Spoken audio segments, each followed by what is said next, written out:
I stood there frozen, my hearing aid missing. The room hushed and distant, like I'd slipped underwater. The lemon pie sat untouched in front of me, its sugar-sweet scent masking something sour. She looked like a lost squirrel. My daughter-in-law laughed through the kitchen vent. "Just dead weight," my own son replied. After raising him alone, after years of paying their bills and cleaning their messes, I was the joke at their table. They thought I couldn't hear. But I did, and that's when I started taking everything back. All right, before we dive into this crazy story, do me a favor, subscribe and tell us where you're watching from. The lemon meringue pie looked like it belonged on a glossy magazine page. Its peaks browned just enough to suggest effort. Nina slid the knife through it with her usual dramatic flourish, as though she were hosting a televised cooking show instead of dishing out dessert in her own dining room. Irene sat at the far end of the table, her back to the window where the dusk was falling in streaks of pink and gray over Lake Monona. She smiled politely, hands folded on the napkin in her lap, the way she had during decades of school board banquets and PTA dinners. The laughter around her was faint, more vibration than sound. She tilted her head slightly, adjusting the angle of her hearing aid, the little device tucked snug behind her right ear. But when Nina placed a slice of pie in front of her, Irene felt a small flutter of panic. The world sounded hollow. She reached for the device, fingers brushing her earlobe. Nothing. Her hand dropped to her lap. She tried again. Still nothing. Her hearing aid was gone. For a moment, Irene pressed her palm against her knee, steadying herself. The conversation at the table blurred into muffled echoes. Matt commenting on property taxes, Nina countering with some complaint about the city's new recycling schedule. The words slipped past her like pebbles in water, scattered and useless. "I'll be just a moment," Irene said, rising carefully. Her voice came out steadier than she expected, but she saw Matt's eyes flick toward her with that impatient flicker he thought he hid so well.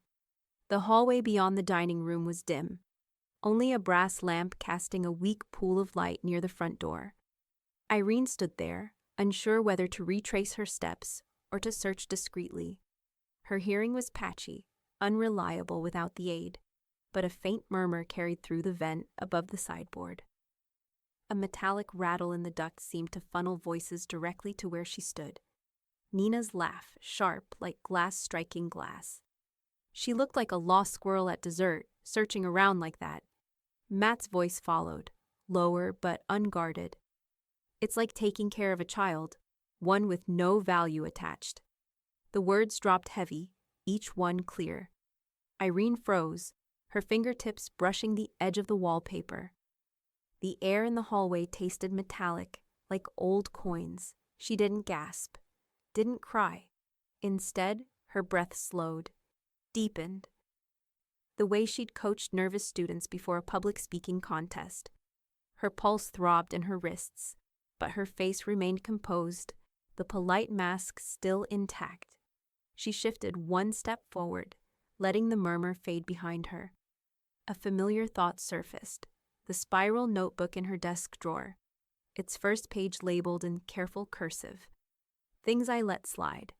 A draft stirred the rug at the edge of the guest room. Something small glinted beneath the fringe.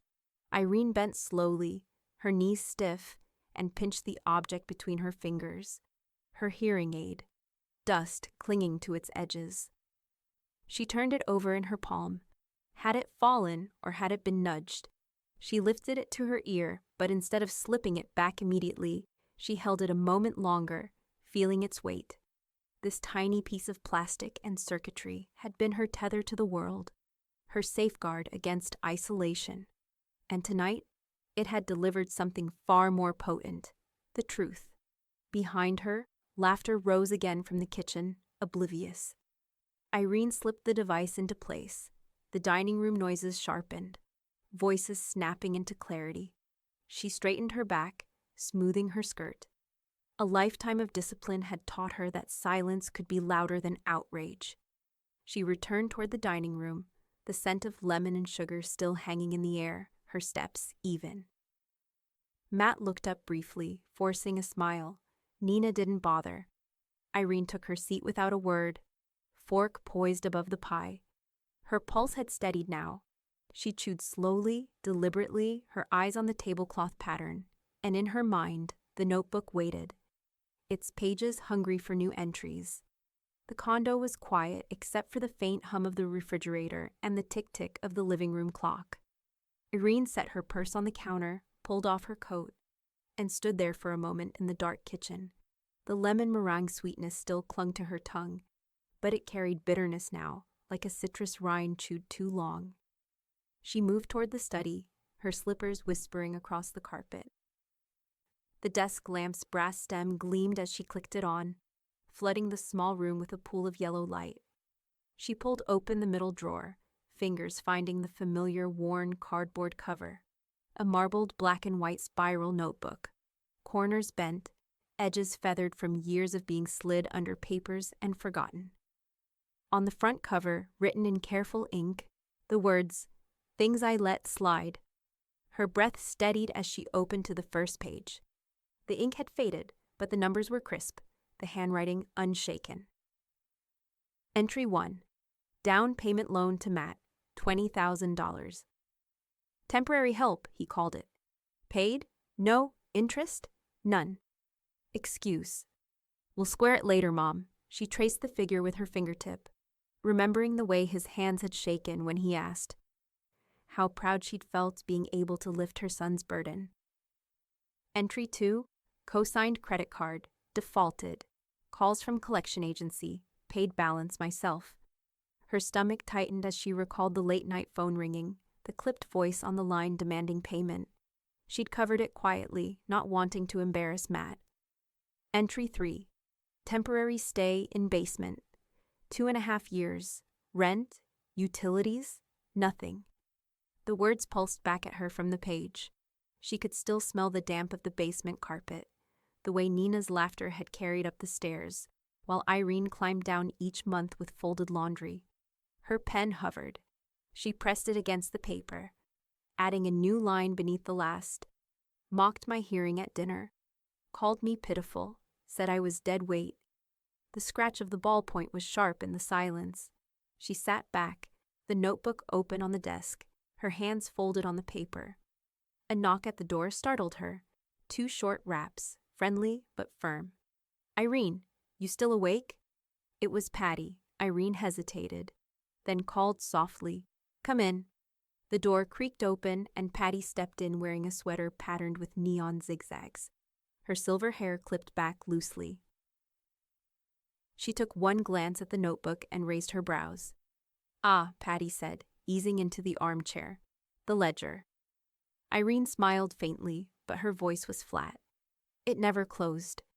Patty leaned forward, elbows on her knees. Tell me. And Irene did. Not with drama, not with weeping, but with the calm precision of a woman cataloging an archive. She told her about the loan, the card, the basement years, and now the words through the vent. Patty listened, her face tight, her eyes sharpening with every detail. When Irene finished, the silence sat between them like a third person in the room. Patty reached across and tapped the open page with her finger. You've been recording a history. Now it's time to write an ending. Irene exhaled, the smallest smile flickering at the corners of her mouth. She closed the notebook gently, as though it were a sacred text. Not revenge, she murmured. Correction. Patty tilted her head. Call it what you want. Just don't let them be the editors anymore. The words struck deep. Irene felt a shiver, not of fear but of resolve, something clicking into place she hadn't realized was loose. She set the notebook neatly on top of the desk, smoothed her hand across its cover, and stood. The clock in the living room struck midnight, each chime carrying through the walls. Patty rose too, tugging her sweater closer. So, Irene, what's the next entry going to be? Irene didn't answer. She only glanced back at the notebook, the faint lamp glow catching its marbled cover like an object alive. And in the quiet of that room, the silence was no longer heavy. It was sharp, waiting to be used. Snowmelt slicked the sidewalks of Madison, leaving patches of dirty slush, that forced Irene to step carefully in her winter boots. Her canvas tote tugged at her shoulder, weighted with binders and manila folders. Each one was labeled in neat block letters: loans, bills, correspondence. Years of patient record-keeping now had the gravity of evidence. Patty walked beside her, the clash of her magenta and orange sweater against the gray March sky impossible to miss. "You look like you're hauling in exhibits for a federal case," she said, nodding at the bulging tote. "In a way," Irene replied softly. Her gloved hand gripped the strap tighter. The legal aid office sat on the second floor of a squat brick building near the courthouse annex. Inside, the air smelled faintly of copier toner and burnt coffee. Fluorescent lights hummed overhead. A receptionist guided them to a narrow conference room with a laminate table and 3 mismatched chairs. Devin Clay entered a few minutes later, mid-30s, wire-rimmed glasses, dark hair pulled into a neat knot at the back. His suit was rumpled, but his expression wasn't. He greeted them with a measured nod, setting down a legal pad, already crowded with scribbles. "Irene Walters," he said, extending a hand. She clasped it briefly. "Thank you for seeing me." When she lifted the tote to the table, the thud made the pens in his jar rattle. Devin raised his brows but said nothing as she slid the first binder toward him. "I've kept records," Irene explained. "Some people scrapbook vacations. I document debts." Patty chuckled, but Irene's face stayed composed. Devin flipped open the binder, scanning the neatly tabbed sections. The pages inside were dense with receipts, canceled checks, letters from banks. His expression shifted slowly, from polite attention to something closer to awe. "You've been financially supporting them for..." He paused, did quick math in the margins of his pad. 15 years?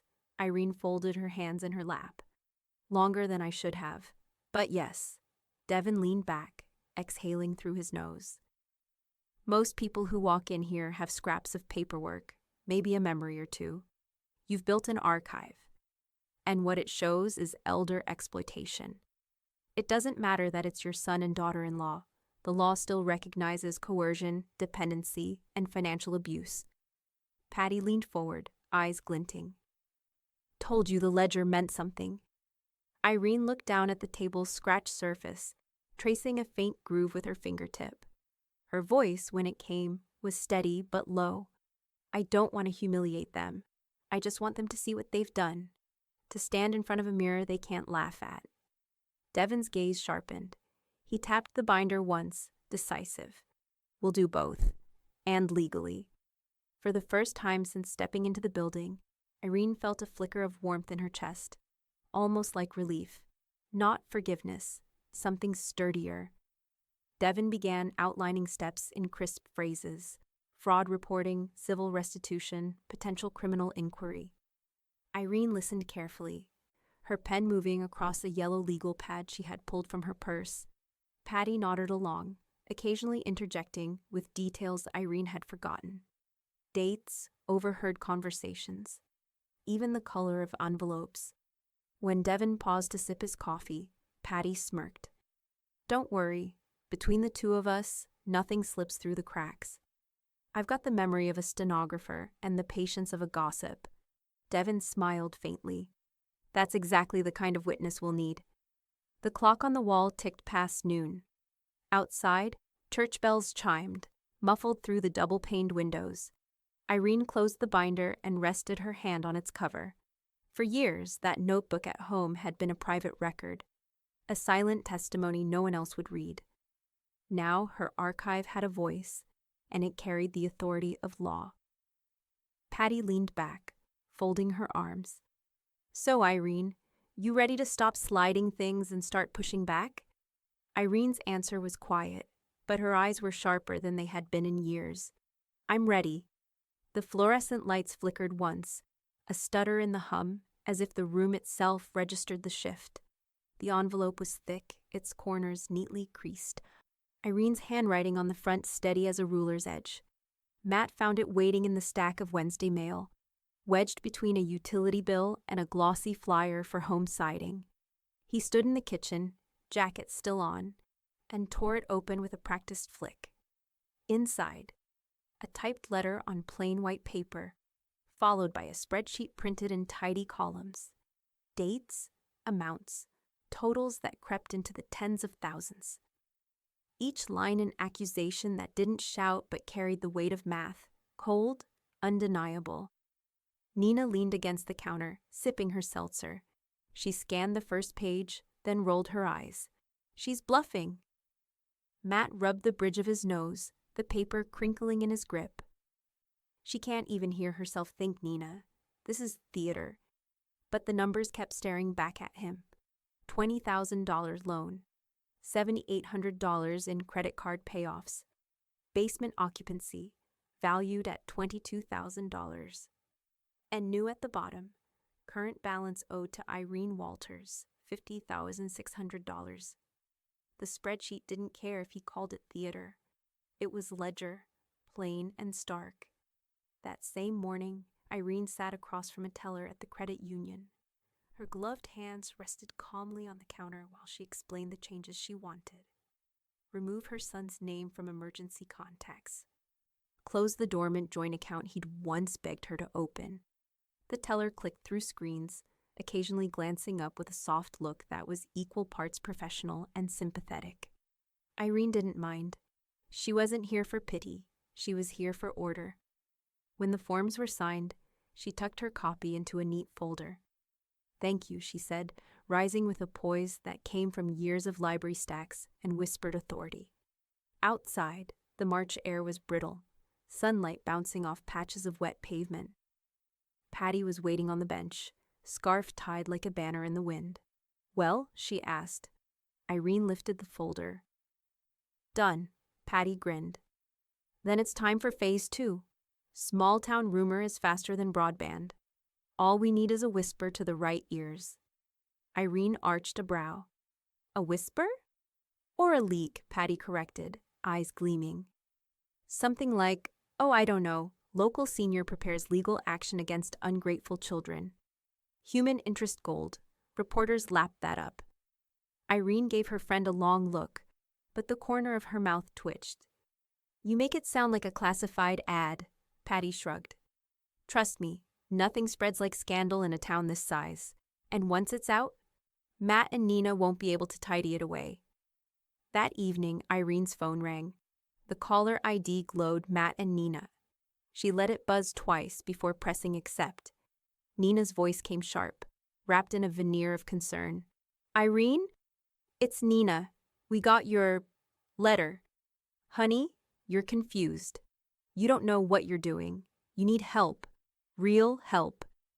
Irene sat at her kitchen table, the recorder app glowing quietly on her phone screen. Her other hand traced the grain of the wood as Nina's words spilled through the speaker. Sugary and venomous. "You don't want this kind of trouble," Nina continued. "Think of how people will look at you. Think of how it'll make Matt feel. You don't want to embarrass yourself."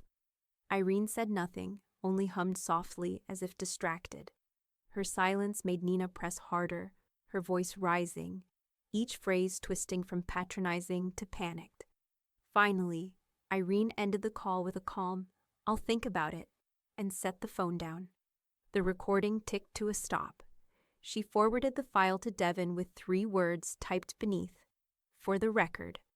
The hum of the refrigerator filled the kitchen again, steady, indifferent. Irene leaned back in her chair, listening, not for voices mocking her through vents this time, but for the silence she now owned. And somewhere across town, Matt sat staring at numbers he couldn't erase, while Nina replayed her own words, unaware they'd already been captured in full. The bank's glass doors hissed shut behind them as Devin held one open for Irene and Patty. The downtown branch smelled of polished wood and printer ink, with soft piano music seeping from hidden speakers. Irene clutched her leather folder like a shield as they crossed the marble floor to the fraud department. A young representative led them into a side office, its walls bare except for a framed motivational poster about financial wellness. Devin laid the binder flat, flipping to the section marked credit. "These charges were never authorized," he said, voice crisp. "Nor was the account even opened with full comprehension. Mrs. Walters co-signed under pressure, and the pattern here shows sustained exploitation. The rep's pen stilled mid-note. He glanced at Irene, who sat straight-backed, hands folded neatly on her lap. She gave a single nod. "I'm not here for sympathy," she said quietly, "just the truth." Later that week, Irene stood at the counter of the Madison police station. Fluorescent lights buzzed overhead, and a bulletin board displayed mugshots of wanted suspects. The irony wasn't lost on her. Her own son's choices now sat in the same universe as strangers caught shoplifting. The officer behind the glass was patient as she slid a folder beneath the slot. Inside, copies of the spreadsheet, the recording of Nina's call, the receipts from credit cards she never used. "We'll need to log this formally," he explained. "It will be part of an investigation file." Patty, hovering at her shoulder, added dryly, "Don't worry, she's got records going back further than your filing cabinets." The officer smiled faintly, but his tone stayed official. "Ma'am, you're doing the right thing." A lot of seniors never report. Irene lowered her gaze to the receipt slip he handed her. Case NACRA 4592 MD. Numbers on a page again, but these ones had the weight of law. Nina tried her first counterattack 3 days later. She cornered Devin in a phone call that buzzed across his desk mid-afternoon. Her voice carried an edge sharpened by rehearsed indignation. "We needed it," she insisted. She said yes. Maybe she forgot later, but she agreed. Families help each other, don't they? Devin didn't raise his voice. He rarely did. Consent without clarity, he replied evenly, is still coercion, especially when it benefits the dependent party. And the law recognizes that. Silence, then a huff, and the line went dead. Devin smiled faintly, already typing his notes for the case file. The letter from the credit card company arrived in Irene's mailbox on a Tuesday. Tucked between grocery circulars and a church newsletter, she carried it inside, set her keys in the bowl, and opened it at the kitchen table. Balance adjusted, $3,200 reversed due to verified fraud claim. She read it twice. The paper felt cool and smooth beneath her fingers, but the relief was hot and blooming in her chest. For the first time in years, money flowed toward her instead of draining away. Patty, perched on the counter with a mug of tea, whistled low. 3,200 reasons to keep going. Irene folded the letter neatly and slipped it into her folder of evidence. "This isn't about money," she said softly. "It's about weight. Every dollar carried a memory I shouldn't have had to hold." Patty nodded, solemn for once. At the credit union the next day, Irene requested the final step. She sat across from the same teller who now seemed to recognize the steel in her posture. "I'd like to close all shared accounts," Irene said. "Every last one." The teller hesitated only a second before clicking through the screens. Once closed, they'll no longer have access to... "That's the point," Irene cut in, polite but firm. When the forms were signed, she slid the papers into her leather folder. The weight was lighter now, not heavier. That night, as Irene placed the folder back on her desk, the condo seemed unusually still. She drew the notebook closer, uncapped her pen, and wrote a new entry. "Closed every door they used to walk through me. Case file opened. Balance reversed." The words settled on the page with finality. But before she could put the pen down, her phone buzzed against the wood. A new voicemail, Matt's voice, tight with something between anger and desperation. "Mom, you don't understand what you're starting. If you don't stop this, we'll have no choice but to fight back." Irene replayed it twice, then slipped the phone into her drawer beside the notebook. Her eyes narrowed, not in fear, but in recognition. For years she'd carried the weight alone. Now they were the ones feeling it pressed down. The news anchor's voice carried across living rooms all over Madison that Thursday evening. Tonight, elder abuse hidden in plain sight. A retired woman in Dane County claims her own family drained her savings for years. Documents obtained by our newsroom show thousands in unpaid loans and fraudulent charges. On screen, Irene's name was omitted. The Chiron read simply, "Local Senior Fights Back." But Matt's photo, pulled from the municipal office's website, flashed across the segment, followed by a smiling headshot of Nina lifted from her design firm's Meet Our Team page. Their faces lingered for 5 full seconds before fading into spreadsheets, highlighted figures, and a shot of the courthouse annex. Patty muted the TV and turned to Irene, eyebrows arched. "Well," she said, settling deeper into the couch with a bowl of popcorn, "we've officially moved from notebook to headlines." Irene didn't smile, but her lips pressed together with quiet satisfaction. She lifted her teacup, inhaled the steam, and sipped slowly. At the Walters house across town, Nina's phone exploded with notifications, texts from clients, snippets of the news clip forwarded with question marks, a terse email from her boss. "We'll be shifting your accounts temporarily until this blows over." Nina sat stiff in the kitchen, nails tapping against her glass. "They can't do this. They can't." Matt, shoulders hunched, stared at the dark TV screen after the broadcast ended. "It's already done." His voice was flat. That weekend, Irene rose early and carried her mug of tea to the window overlooking Lake Monona. Thin sheets of ice floated on the water, cracking softly as they drifted. She sat in her armchair, blanket folded neatly over her lap, her tablet balanced on her knee. The station had posted the story online. The comments scrolled beneath it. Dozens at first, then hundreds.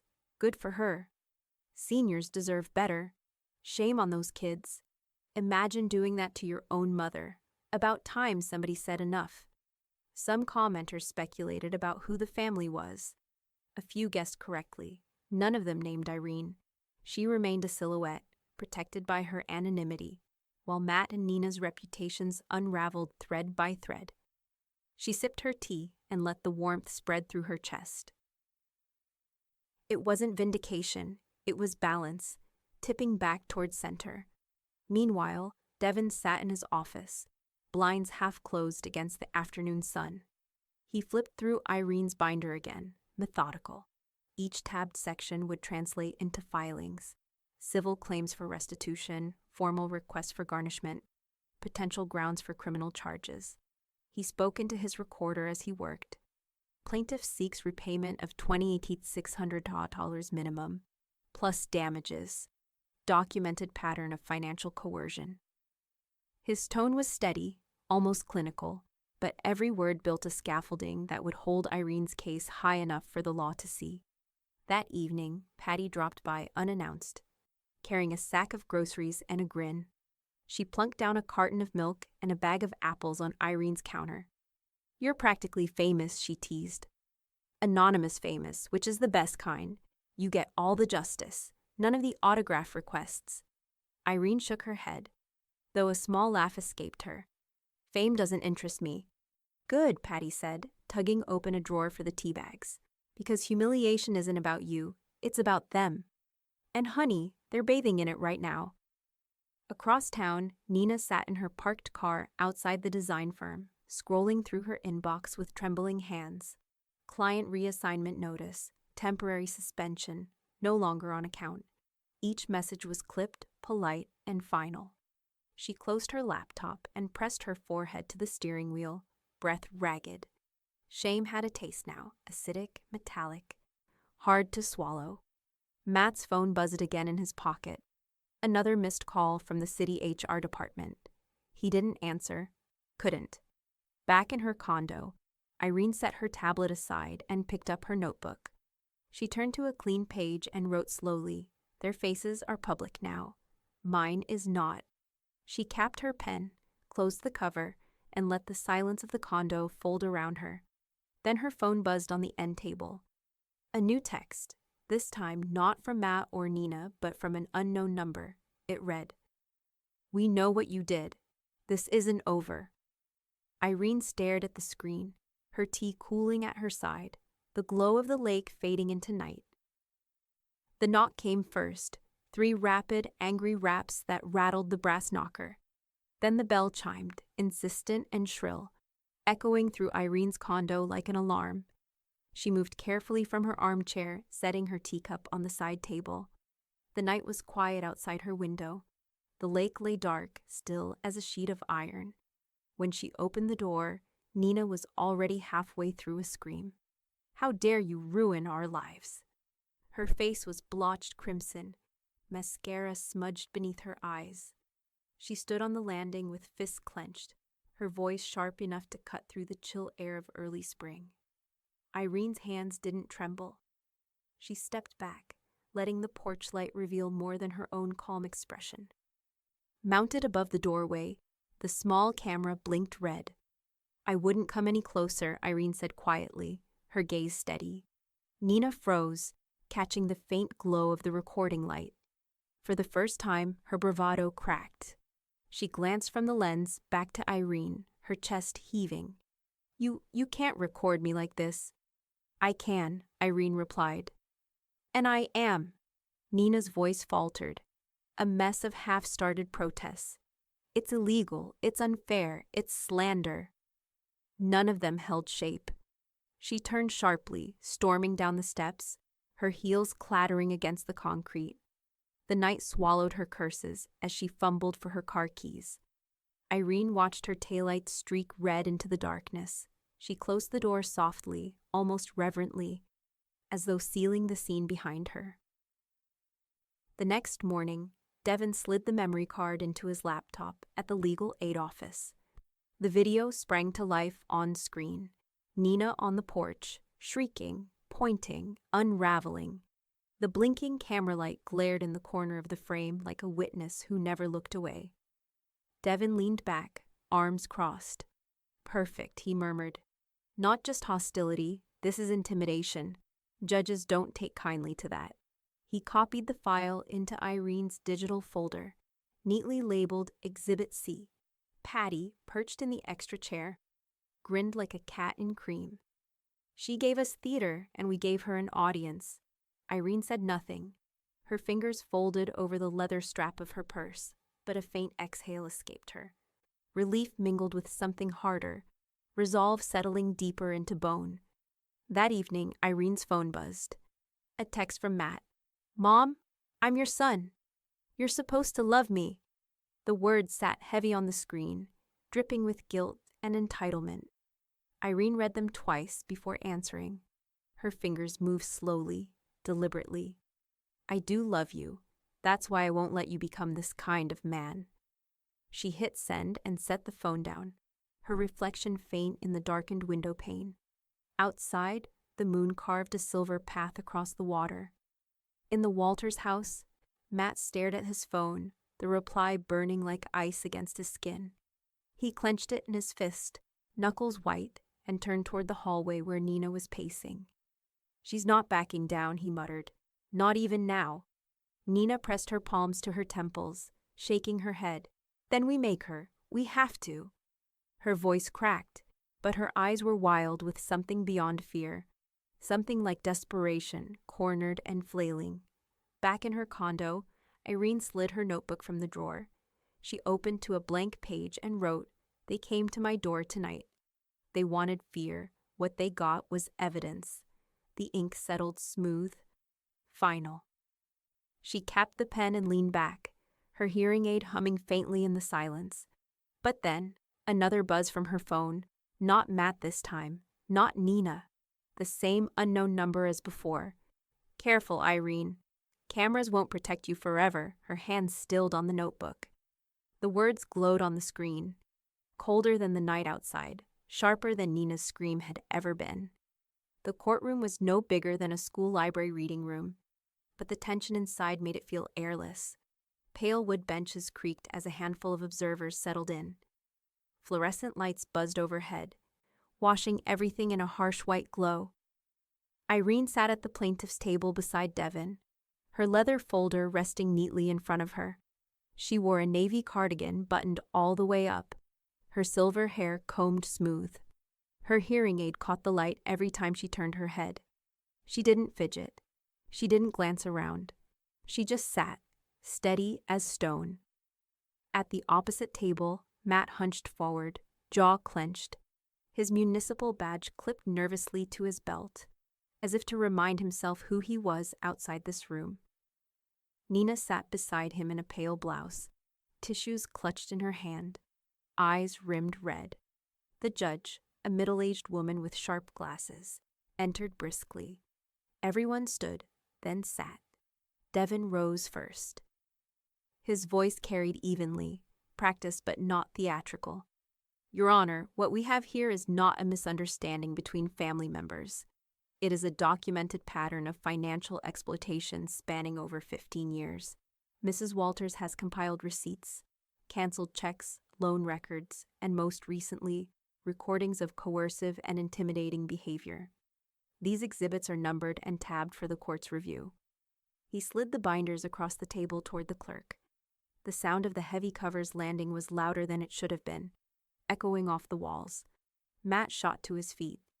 This is ridiculous. She agreed to help us. She wanted to. We never forced anything. Sit down, Mr. Walters, the judge cut in, voice cool. Nina dabbed her eyes theatrically, her shoulders trembling. She's confused, Your Honor. She doesn't remember things correctly. She's sick. Irene didn't flinch. She didn't even glance at them. Instead, she looked down at her notebook, resting closed on the table, her fingers lightly touching the marbled cover. Devin clicked a remote. The courtroom speakers crackled, then filled with Nina's voice from the recorded phone call. You don't want this kind of trouble. Think of how people will look at you. Think of how it'll make Matt feel. A murmur rippled through the benches. Patty, sitting behind Irene in her brightest striped sweater, folded her arms with a triumphant smirk. Devin let the recording play out, then added, "And Exhibit C, video footage of Mrs. Walters' daughter-in-law arriving at her door late at night, shouting, attempting intimidation." On the small monitor, the scene replayed. Nina's face twisted, finger jabbing toward the lens, the camera light blinking steadily. The judge's expression hardened. She turned toward Matt and Nina. Do you deny these recordings are authentic? Matt's mouth opened, then closed again. He looked at Nina, but she was still dabbing at her eyes, voice catching in a practiced sob. I was upset. That doesn't mean we did anything wrong. The judge tapped her pen against the bench.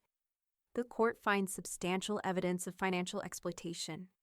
Mr. and Mrs. Walters, you owe your mother $28,600 at minimum.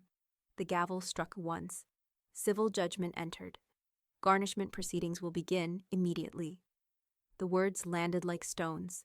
Nina gasped, tissues trembling in her hands.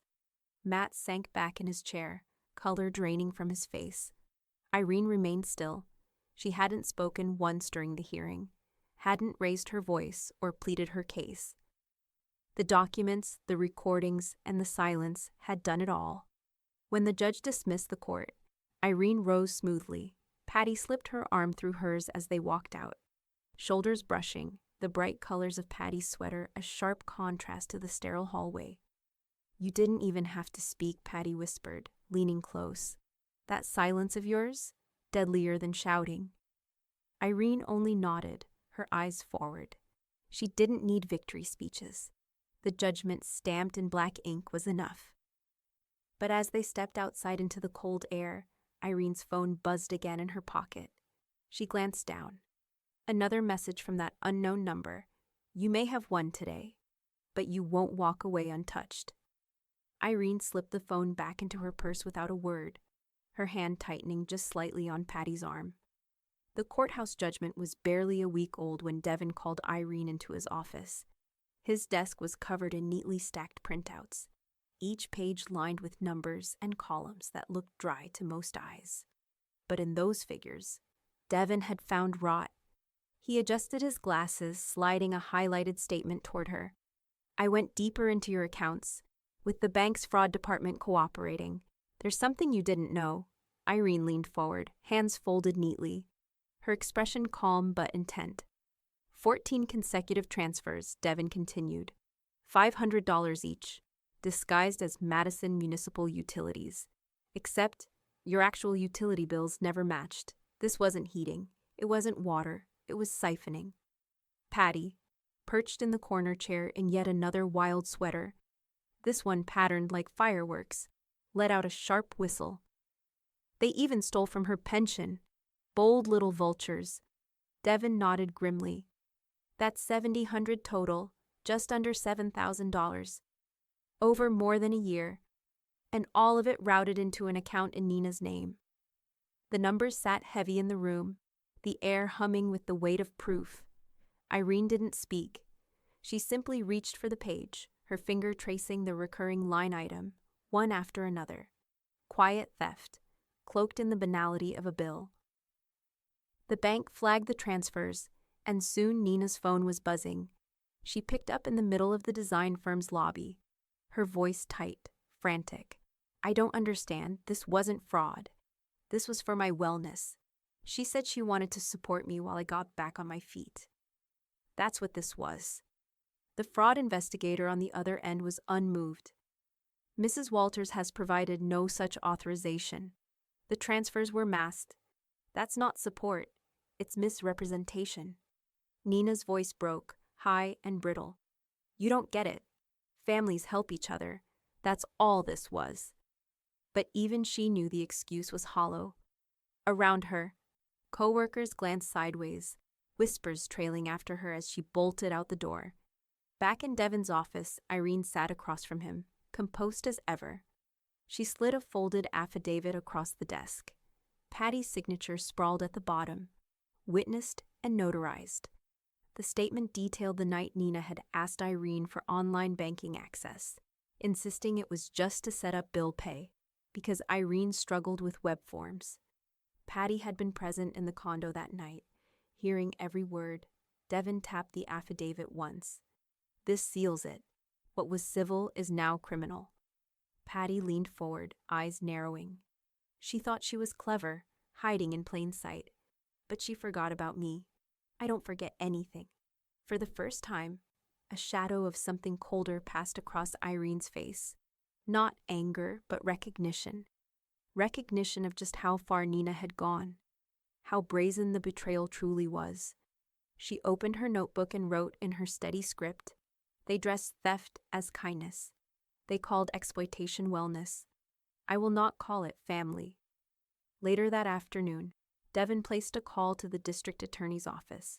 His words were clipped, factual. We're upgrading Mrs. Walters' case to financial exploitation under state statute. 14 fraudulent transfers, documented affidavit, confirmed bank fraud.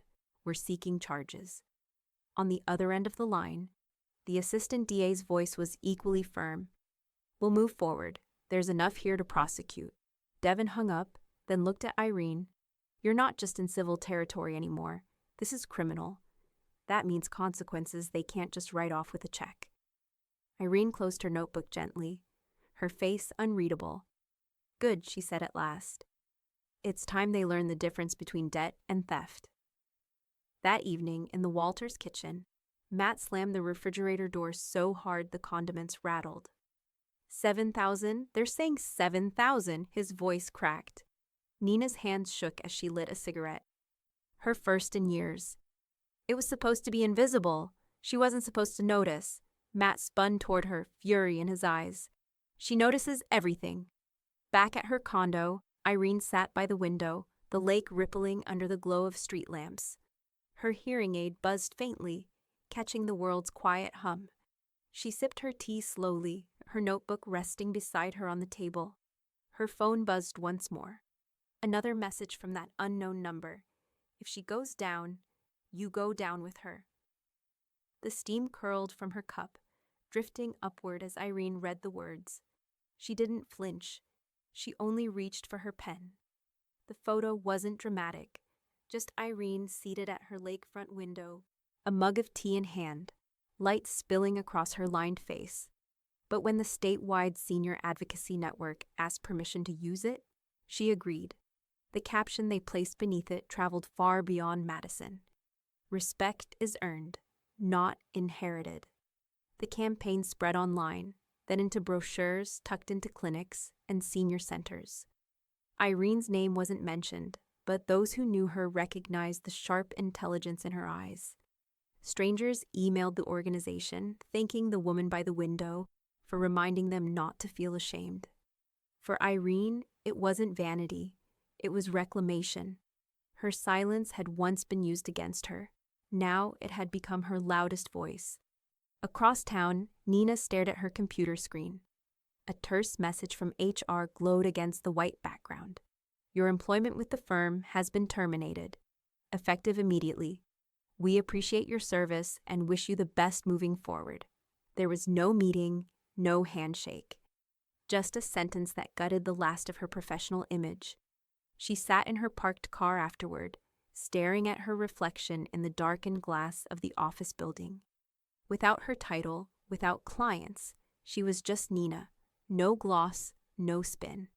She lit another cigarette, hand trembling, knowing that the whispers in the lobby would only grow louder. Matt fared no better. At the municipal office, the HR director had called him in with an almost embarrassed tone. Pending the outcome of the criminal investigation, we have no choice but to suspend you indefinitely. The words rang in Matt's ears as he packed his desk. His badge, once a small anchor of authority, lay heavy in his hand.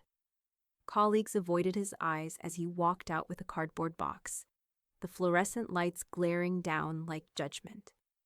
He had always believed his mother's silence made her weak. Now he understood. It had only been patience, waiting for the right moment. Meanwhile, Devin worked late into the night, stacks of papers spread across his desk. His tie hung loose, his glasses sliding down his nose as he scribbled figures on a legal pad. The restitution plan was meticulous. Bank liens, garnishments, even potential forced sale of assets. This isn't just about paying back dollars, he told Irene during their next meeting. It's about dismantling the illusion they've built around themselves. Every unpaid loan, every fraudulent transfer. It's going to strip away their status piece by piece. Irene nodded, her face calm but resolute. Good. Status was the mask they wore while they called me worthless. Patty, sitting beside her with her arms crossed, gave a short laugh. Funny thing about masks. Eventually, people forget they're see-through. One chilly morning, Irene pulled on her coat and decided to walk to the diner by the courthouse. It had been months since she'd gone alone. She slid into a booth by the window, the smell of bacon and coffee wrapping around her like a memory. The waitress, a young woman with tired eyes, approached with a pot of coffee, but instead of the usual polite smile, she paused. "You're her, aren't you?" she said softly. "The one from the story, the one who stood up." Before Irene could answer, an older man at the counter turned and nodded. "Good for you," he said, raising his mug in salute. A murmur spread through the diner, people recognizing, acknowledging, approving. Irene lowered her gaze to the steaming cup before her. She wasn't used to being seen this way. Not as a burden, not as an afterthought, but as someone who had drawn a line and held it. She sipped her coffee, the warmth settling deep inside her chest. Back in the Walters kitchen, Matt slammed a stack of overdue bills onto the counter. "She's turning the whole town against us." Nina stubbed out her cigarette in the sink, her voice hoarse. "No," she whispered. "She's turning the mirror toward us, and we don't like what we see." That night, Irene returned home, setting her coat on the rack. Her phone buzzed again, another message from the unknown number. "Enjoy your fame while it lasts. Accidents happen." Irene stared at the words, then walked calmly to her desk, uncapped her pen, and wrote in her notebook, "They want me afraid, but fear is theirs now, not mine." The knock at Matt and Nina's door wasn't angry this time. It was official. A deputy in a pressed uniform handed Matt the envelope, his voice flat as concrete. "You've been served." Matt stared down at the packet, eyes wide. His face drained of color as he fumbled with the papers, the courthouse seal glaring up at him. Nina hovered behind him, her hand pressed to her mouth. Across the street, from her porch tucked behind the shadows of a maple tree, Irene watched in silence. She held her mug of tea steady, the steam drifting into the cool morning air. She didn't wave, didn't gloat, didn't move. She simply bore witness. Patty, sitting in a rocking chair beside her, leaned forward. "He looks like somebody just pulled the rug out and the whole basement came with it." Irene sipped her tea, eyes never leaving her son. No rug, she said quietly. Just the floor he thought was solid. By evening, Nina had retreated to her laptop, desperation clicking through her manicured fingers. She opened her social media accounts, plastering on a smile for a live video. "Hey everyone," she began, voice high and brittle. "I just want to clear the air. You know how rumors get twisted. We're going through some challenges. But family is complicated, right? We're focusing on wellness, on resilience, on our truth." She spoke of forgiveness, of starting fresh, her words dressed in motivational hashtags and hollow affirmations. But the comments scrolled quickly, cruelly. "Didn't you steal from your own mother-in-law? Resilience? Try restitution. You lost your job, Nina. Stop pretending." Her hands shook as she ended the stream. Minutes later, Patty posted a single line on her own page. No photo, no frills. "The woman you mocked is why you had a roof." Within hours, it had been shared dozens of times, echoing through town. Nina's attempt at a comeback had drowned before it even began. Meanwhile, Irene sat at her desk with a fountain pen, stacks of stationery beside her. She began her first letter with slow, deliberate strokes. "Dear Margaret, you don't know me, but I read your story in the paper. You said your daughter has been draining your savings. Please understand. Kindness does not mean surrender. Boundaries are not cruelty. Here is what I learned." She wrote another, then another. Each letter became less about her pain and more about survival tips. Keep your records. Never co-sign blindly. Trust silence less than signatures. She was no longer just chronicling in her notebook. She was arming others with the tools she wished she'd had sooner. When her hand cramped, she set the pen down and flexed her fingers. For the first time in years, the words she wrote weren't for herself alone. Devin, meanwhile, was already 3 steps ahead. He called Irene with news of a new event being planned. "A senior rights conference," he explained. "We want you as a keynote. You don't have to tell your story by name, but your experience could change lives. I'll handle the logistics." Irene's pause was long, but her voice was steady when she answered. "If it will keep another person from making my mistakes, I'll do it." Patty clapped her hands when she heard. "See? You've gone from whispered notebook to public podium. They thought you'd shrink, Irene. Instead, you're expanding." At the Walters house, silence had grown thick as a wall. Matt sat at the table, divorce papers spread in front of him, though neither had said the word out loud yet. Nina scrolled on her phone, her face pale and hollow, the glow of the screen painting her in cold light. Finally, Matt muttered, "It's over." Nina didn't answer. She didn't need to. The cracks had already spread too wide.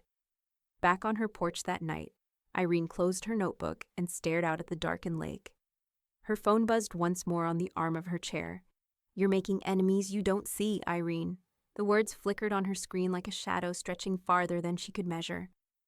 She tightened her grip on the notebook. For the first time, she wondered if this battle had grown larger than her son and his wife. It was near dusk when the knock came, soft this time, not the furious pounding Nina had delivered weeks before. Irene opened her front door to find Matt standing there, his shoulders sagging beneath a wrinkled jacket. His eyes ringed in exhaustion. "Mom," he said, his voice breaking on the single word. "Please, you raised me better than this. Don't do this to me." Irene stepped aside, letting the porch light spill across him. The lake behind her shimmered in the last stretch of daylight, cold and quiet. Her tone was calm, almost gentle. "I raised you well. You chose badly." Matt flinched as though the words had weight, heavier than any judgment stamped in a courtroom. He reached for her, but Irene drew back, opening a small envelope she had been holding in her hand. Inside was a single slip of paper. She held it out. "Paid in full," it read in her steady script. And beneath, another line, "Respect not included." Matt stared at it, his jaw working soundlessly. Then he crumpled the note in his fist, unable to meet her eyes. "You're my mother," he whispered. "Doesn't that mean anything anymore?" It means everything, Irene replied. That's why I won't let you make yourself less than what you could be. Not at my expense. Not anymore. She closed the door before he could answer.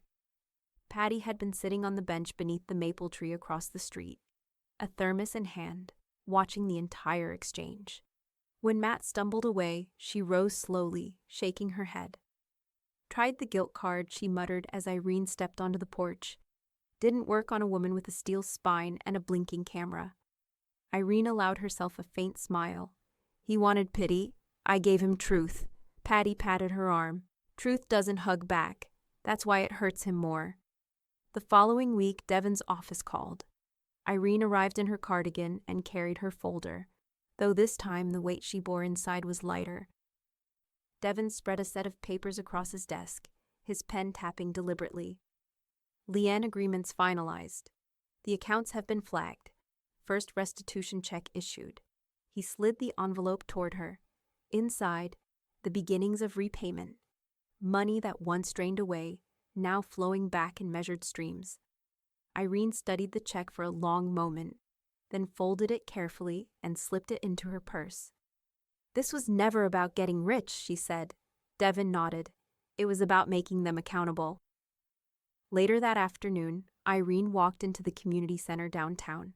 The Senior Tech Access Program had been running a fundraiser for months, its bulletin board plastered with flyers asking for support. She approached the receptionist and placed her envelope on the desk. For the laptops, she said, for those who want to learn but can't afford the tools. The receptionist's eyes widened. This will cover almost half our goal. Irene smiled faintly. Then you'll reach it faster. When she stepped back outside, the air smelled of wet pavement and lilacs drifting from a nearby yard. She drew in a long breath, feeling something unclench inside her chest. Patty met her at the corner, her sweater loud as ever. So you gave it away, huh? That's a hell of a statement. It was never mine to keep, Irene replied. It was stolen weight, returned to light. That night, Irene returned home to find another envelope slipped under her door. No stamp, no address, just her name, written in blocky, uneven letters. She bent to pick it up, heart thudding in her chest. Inside was a single sheet of paper. Stop before you lose more than money. The handwriting was jagged, unfamiliar, but the threat was clear. Irene sat down at her desk, unfolded her notebook, and wrote, Matt came to plead. Money came to return. And now a darker debt is circling me. She set down her pen, the paper still in her other hand, trembling not from fear, but from certainty. Someone else had entered the war. The letter arrived in a pale blue envelope, forwarded through the Senior Advocacy Network. Irene slid it open at her kitchen table, the morning sun spilling across the wood. The handwriting inside was shaky but deliberate. Dear Mrs. Walters, you don't know me, but your story reached me down here in Florida. My son has been controlling my accounts for years, telling me it was for my own good, telling me I'd be lost without him.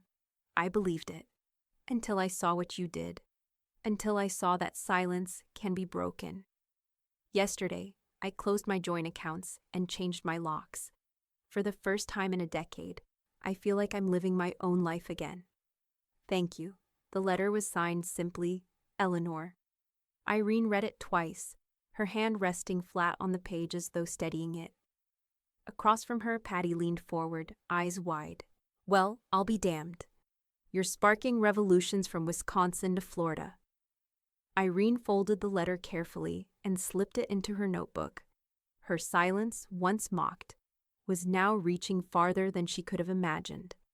A week later, Eleanor appeared on the screen of Irene's laptop, her face framed by the glow of a Florida living room. The Senior Advocacy Network had helped set up a virtual support group.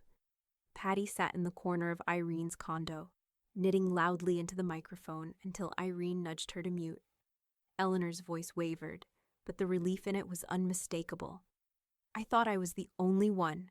I thought if I spoke up, I'd be betraying my own child. But hearing your story, it gave me permission. Others joined the call. a man from Ohio, a widow in Oregon, a couple from Michigan. Their stories tumbled out. Accounts drained, signatures forged, trust turned into leverage.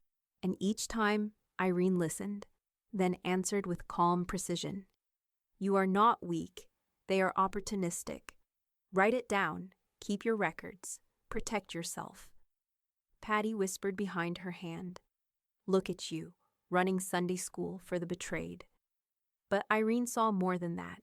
She saw the ripple, one voice giving strength to another, then another. More letters followed, some handwritten, some typed, some emailed through the network. Irene kept them in a shoebox on her desk, each envelope a small victory. She read them at night by the lamp, her hearing aids humming faintly in the quiet. One line stuck with her. You made me realize kindness without boundaries isn't kindness at all.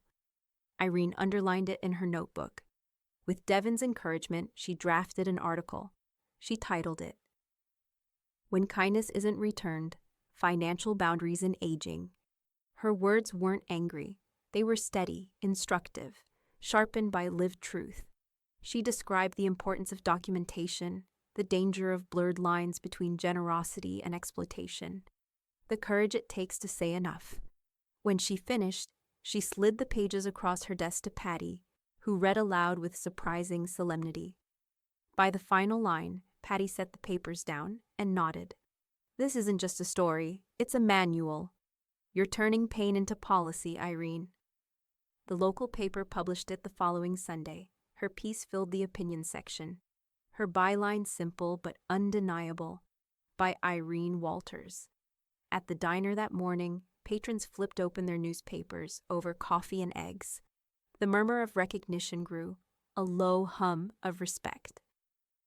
The woman who had once been mocked as pitiful was now quoted like an authority. That evening, Irene sat by her window, the shoebox of letters at her feet. She felt the quiet stretch through her condo, not the suffocating silence of being ignored, but the full-bodied silence of being heard in absentia. Her words had gone out into the world, and the world had answered back. Patty raised her glass of ginger ale in a mock toast. Here's to the librarian who taught her son one last lesson, and taught the rest of us too. Irene smiled faintly, clinking her teacup against the glass. Just then, her phone buzzed on the side table. Another text, again from that unknown number. Stop teaching, stop writing. Or next time, it won't be a warning. The shoebox of letters sat heavy by her feet as Irene picked up the phone. The voices of those who had thanked her echoed in her mind. She set her jaw, her silence deepening into defiance. The State House chambers smelled faintly of varnished wood and old paper, the kind of scent Irene associated with libraries and permanence. Rows of lawmakers filled the seats, some leaning forward attentively, others with arms folded as though expecting another bland testimony. The overhead lights hummed. Cameras blinked red at the edges of the room. Irene stood at the podium, her notebook resting open in front of her. She had chosen her words carefully, each line trimmed of anger but weighted with truth. My name is Irene Walters, she began, her voice steady. I'm not here to name names. I'm not here to humiliate anyone. I'm here to show you patterns that too many of us overlook until it's too late. Her hearing aid caught the light as she tilted her head, scanning the room. For years, I let things slide. Loans that were never repaid. Accounts co-signed under pressure. Quiet transfers disguised as kindness. I told myself it was family, but family is not a license to exploit. A murmur rustled through the chamber. Irene placed her hand lightly on the notebook, grounding herself. When seniors stay silent, the damage compounds. Not just financially, but emotionally. We lose dignity. We lose agency. What we need is protection, not from strangers, but often from the people closest to us. She didn't raise her voice. She didn't need to. The silence that followed gave her words weight. One lawmaker adjusted his glasses, scribbling furiously. Another leaned back, expression unreadable, but eyes fixed on her. Irene continued, I'm asking you to strengthen the statutes on financial guardianship, to require more transparency in shared accounts, to create mandatory reporting channels for banks when patterns of coercion appear. Because what happened to me isn't rare, it's common, and it's preventable. Her final words landed with a quiet finality. Kindness without boundaries is surrender, and seniors should not have to surrender to their own children. When she stepped away from the podium, Devin caught her eye from the gallery. His usual professional reserve had cracked. His lips curved in a small, proud smile. Later, as they walked together down the marble hallway, he leaned in. "Your notebook rewrote a law today," he said. "You know that?" Irene shook her head softly. "Not yet." "Trust me," Devin replied. "It's already in motion." Outside the chamber doors, Patty was waiting with a bouquet of bright daisies and carnations wrapped in cellophane. She thrust them forward with theatrical flair. "For you," she said. From one loud mouth to another. Irene laughed, a sound that felt strange in her chest after the gravity of the hearing. "I didn't think I was loud."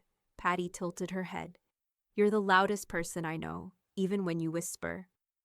The compliment sat warmly with Irene. She took the flowers, their scent sweet and sharp, and carried them like a prize. That evening, Irene returned home to her condo. She placed the bouquet in a chipped glass vase on her kitchen table, the petals bright against the pale walls. The shoebox of letters still sat nearby, a reminder of the voices she carried with her into that chamber. She slipped her notebook open, jotting down the day's entry in careful script. Spoke truth at the State House, patterns named, boundaries demanded, not silence, but law. She set the pen down and glanced toward the window. Outside, the lake reflected the late afternoon sun, golden ripples stretching toward the horizon. Her hearing aid buzzed faintly, then steadied. She adjusted it, smiling faintly as the world sharpened back into clarity. The distant call of geese, the rustle of trees in the wind. For once, silence wasn't her burden. It was her power. Her phone lit up on the table, buzzing once. Another message from that unknown number. "You think laws will save you? They won't protect you when the lights go out." The flowers trembled faintly in the vase as a draft passed through the room. Irene closed her notebook, slid it on top of the shoebox of letters, and folded her hands. Her silence deepened, not in fear, but in readiness. The wind carried a restless hush through the trees that lined the lake trail. Early morning sunlight scattered across the water, bright and sharp, catching on the tips of waves like glass shards. Irene walked slowly, her cane tapping against the gravel, though her stride was steady. Patty strolled beside her, sweater patterned with wild sunflowers that seemed almost to glow against the pale sky. The new hearing aids hummed faintly in Irene's ears, crisp and sure. She caught everything, the crunch of runners' shoes against the path, the distant bark of a dog, the rustle of sparrows nesting in the reeds. For the first time in years, the world wasn't muffled. It was whole. "You're walking lighter," Patty said, swinging her thermos as though it were a baton. Irene smiled faintly. "That's because I am." They reached a wooden bench overlooking the lake, worn smooth by decades of use. Irene sat carefully, the chill of the woods seeping through her coat, and set her leather notebook on her lap. She flipped it open to a fresh, unmarked page. Patty eased down beside her, watching quietly as Irene uncapped her pen. "New entries?" "New ledger," Irene said softly.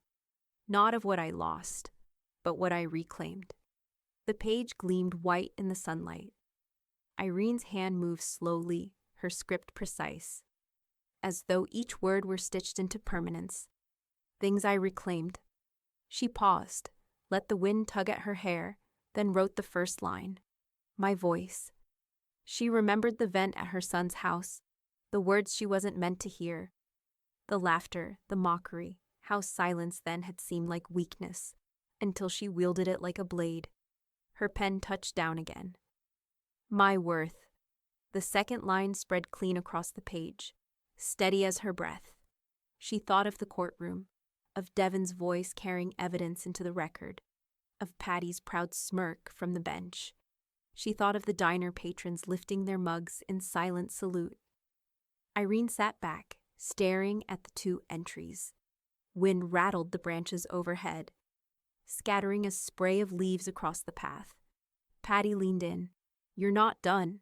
Irene lifted her pen one last time. At the bottom of the page, she wrote the words that had carried her from shame to defiance, from whispered entries to public testimony. "When I lost my hearing aid, my son and his wife mocked me, so I listened closely and took everything back." She set the pen down, exhaling slowly, the words shining wet on the page until they dried into permanence. A pair of joggers passed, nodding politely. A breeze tugged the corners of Patty's sweater. The lake shimmered silver under the rising sun. Irene closed the notebook and rested her hand on its cover. For years she had carried it as a catalogue of wounds. Now it was becoming something else, a record not of pain, but of reclamation. Patty touched her shoulder gently. "Feels different, doesn't it?" "Yes," Irene said. Her voice was calm, but beneath it was steel. "It feels like mine again." As they sat in the stillness, Irene's hearing aid caught the faintest sound, a phone buzzing inside her coat pocket. She pulled it out, glanced at the screen. Another message, the same unknown number. This time, only 2 words. "We're waiting." Irene's fingers hovered over the screen, then deliberately powered the phone off. She slid it back into her pocket and folded her hands over the notebook. The world around her, wind, birdsong, Patty's soft humming, was louder than the threat. She turned her gaze back toward the lake, where the sunlight struck the water in a long, unbroken line, bright enough to blind but also to guide. Her silence, once used against her, was now her strongest weapon, and she wasn't finished using it.